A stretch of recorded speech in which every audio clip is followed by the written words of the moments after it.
ایک بزرگ گزرے ہیں، بات سمجھنے والی ہے اور سننے والی ہے. ایک بزرگ گزرے ہیں خواجہ قطب الدین بختیار کاکی رحمت اللہ علیہ. دہلی میں ان کا ایک مینار بنا ہوا ہے، اس کا نام ہے قطب مینار. یہ بادشاہوں کے پیر تھے، اور جب بادشاہ بھی مرید ہوں تو پھر عوام الناس کا کیا کہنا. بہت باخدا بزرگ تھے. بچپن سے ماں باپ نے ان کی تربیت ایسی کی تھی.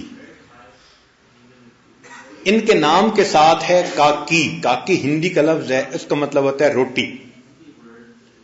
تو یہ بھی عرض کر دوں کہ یہ نام کیسے لگا.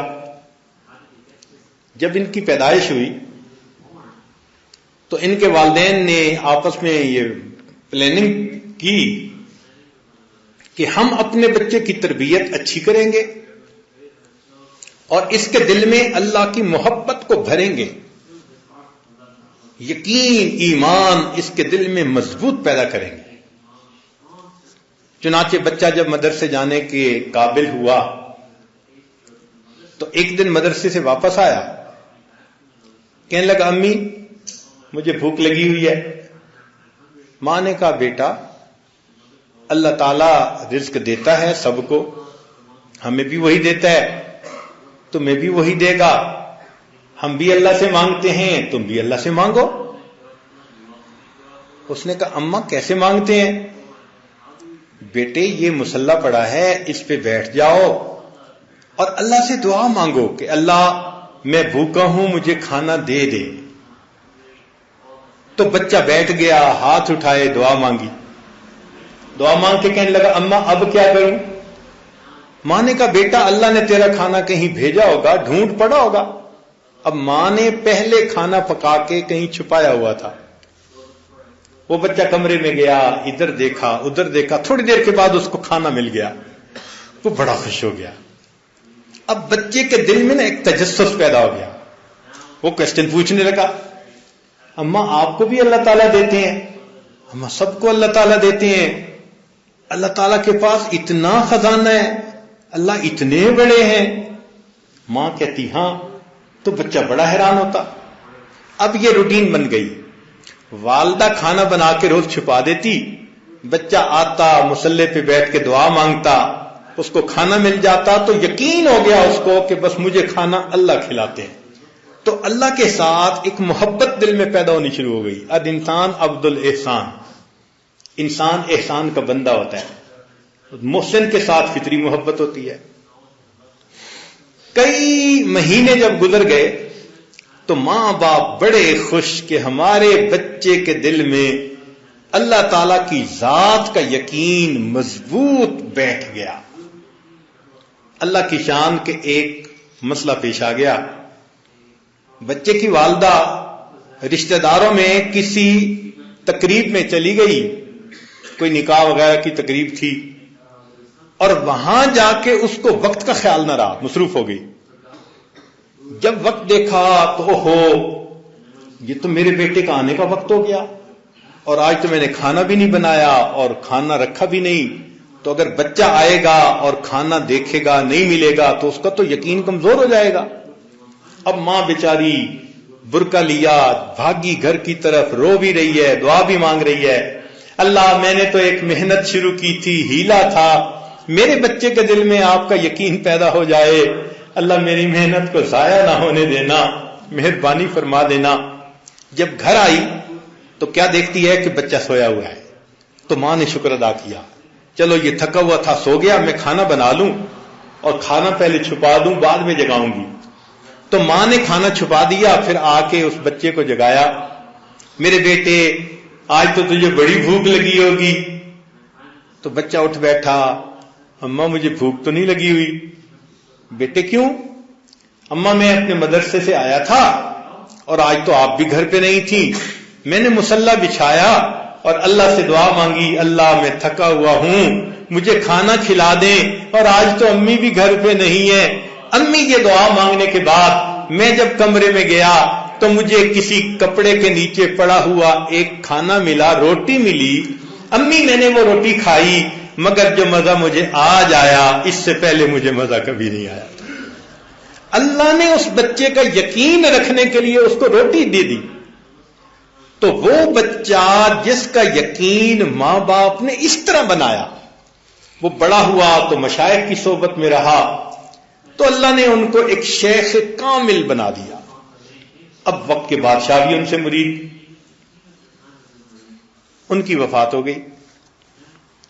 جب ان کی وفات ہو گئی تو دہلی شہر کے جتنے لوگ تھے سارے کے سارے ان کا جنازہ پڑھنے کے لیے اکٹھے ہو گئے. اس لیے کہ میت دو طرح کے ہوتے ہیں. کچھ میت ہوتے ہیں کہ جنازہ پڑھنے والوں کی وجہ سے میت کو فائدہ ہو جاتا ہے.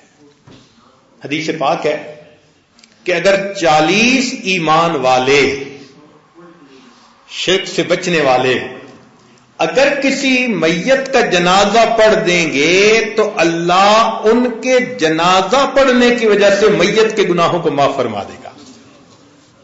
تو کئی ایسے بھی ہوتے ہیں کہ پڑھنے والوں کی وجہ سے مغفرت، اور کئی ایسے بھی ہوتے ہیں کہ جو ان کا جنازہ پڑھ لے تو پڑھنے والے کی مغفرت ہو جاتی ہے. چنانچہ ایک بزرگ تھے، ان سے کسی نے پوچھا حضرت کیا بنا؟ فرمانے لگے اللہ نے میرے نام اعمال کو دیکھا، بہت خوشی کا اظہار کیا. فرمایا تجھے بھی میں نے بخش دیا اور جتنے لوگوں نے تیرا جنازہ پڑھا میں نے ان سب کی بخشش فرما دی. تو کچھ لوگ ہوتے ہیں کہ جن کا جنازہ پڑھنے سے پڑھنے والوں کو فائدہ ہو جاتا ہے. حضرت تو ان شخصیتوں میں سے تھے. چنانچہ دہلی کا ہر بندہ چاہتا تھا میں جنازہ پڑھوں. ایک بڑے میدان میں جنازہ لایا گیا. جدھر تک نظر جاتی تھی ادھر تک انسان ہی انسان تھے، لاکھوں کی تعداد میں. صفیں بن گئیں، جنازہ رکھا گیا. اب جب جنازہ پڑھانے کا وقت آیا تو ایک آدمی آگے بڑھا اور اس نے کہا کہ بھئی مجھے حضرت نے وصیت کی تھی، میں وصی ہوں اور وصیت پڑھ کے سنانا واجب ہے، تو میں وصیت پڑھ کے سناتا ہوں. حضرت نے وصیت یہ کی تھی کہ میرا جنازہ وہ شخص پڑھائے جس کے اندر 4 خوبیاں ہوں. میرا جنازہ وہ شخص پڑھائے کہ جس کے اندر 4 خوبیاں ہوں. پہلی خوبی کہ اس کی فرض نماز کی تکبیر اولا کبھی بھی قضا نہ ہوئی ہو. یا اللہ، انسان ہے، سفر، حضر، صحت، بیماری، خوشی، غمی، اس معیار پہ تولو تو ہم سب فیل. کون ماں کا بیٹا ہے جو دعویٰ کرے کہ زندگی میں بالغ ہونے کے بعد تکبیر اولا کبھی بھی فوت نہیں ہوئی؟ کیسی کنڈیشن لگائی کہ تکبیر اولا کبھی بھی قضا نہ ہوئی ہو. دوسری شرط، اتنا عبادت گزار ہو کہ عصر کی سنتیں بھی اس نے کبھی نہ چھوڑی ہوں. جو عصر کی سنتیں ہیں نا غیر موقدہ، آپشنل، وہ بھی نہ کبھی چھوڑی ہوں.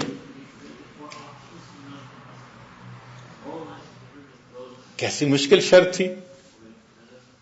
تیسری شرط کہ اتنا نیک کہ اس کی تہجد کی نماز بھی کبھی قضا نہ ہوئی ہو. تہجد کی نماز ہمیشہ کبھی بھی قضا نہ ہو، یہ کتنا مشکل کام. اور چوتھی خوبی کہ بالغ ہونے کے بعد جس نے کسی غیر محرم عورت کی طرف کبھی بری نظر سے دیکھا بھی نہ.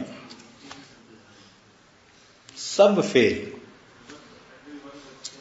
پوری زندگی میں کبھی نظر نہ اٹھی ہو. 4 شرطیں، اور اتنی مشکل شرطیں کہ جس کے اندر یہ 4 خوبیوں وہ میرا جنازہ پڑھائے. جب یہ اعلان ہوا تو مجمع کو تو سانپ سونگھ گیا. تھوڑی دیر کے لیے پن ڈراپ سائلنس. کس کی جرت تھی آگے بڑھتا اور کہتا کہ میرے اندر خوبیاں ہیں؟ لوگ حیران تھے کہ حضرت کا جنازہ کون پڑھائے گا. جب کچھ دیر گزری تو انہوں نے دیکھا کہ ایک بندہ روتا ہوا آگے بڑھا اور حضرت کے جنازے کے قریب آیا اور آ کر یہ الفاظ اس نے کہے کہ حضرت خود تو پردہ کر گئے اور مجھے آپ نے رسوا کر دیا. خود تو پردہ کر گئے اور مجھے آپ نے رسوا کر دیا. اس شخص نے پورے مجمع کے سامنے اللہ کو حاضر ناظر جان کر قسم اٹھائی کہ میرے اندر یہ چاروں خوبیاں موجود ہیں، اور اس نے حضرت کی نماز جنازہ پڑھائی. لوگوں نے دیکھا وہ وقت کا بادشاہ التمش تھا. اللہ والوں کی صحبت میں آ کے ایسے دنیا کی محبت نکلتی ہے کہ وقت کا بادشاہ بھی ہوتا ہے مگر وقت کا ولی بھی ہوا کرتا ہے. ایسی دولت کہاں نقصان دیتی ہے بندے کو؟ نقصان تو وہ دیتی ہے نا جو اللہ سے دور کرے بندے کو. تو اس لیے اگر اللہ رب العزت دنیا کی فراوانی دیں تو پھر اللہ والوں کی محفل میں آئیں، بیٹھیں، اللہ کے راستے میں وقت لگائیں، محنت کریں تاکہ دل سے دنیا کی محبت نکل جائے اور آگے کا راستہ آسان ہو جائے. اللہ تعالیٰ اس دشمن دنیا سے جو ہمیں اللہ سے دور کر دے بچنے کی توفیق عطا فرمائے.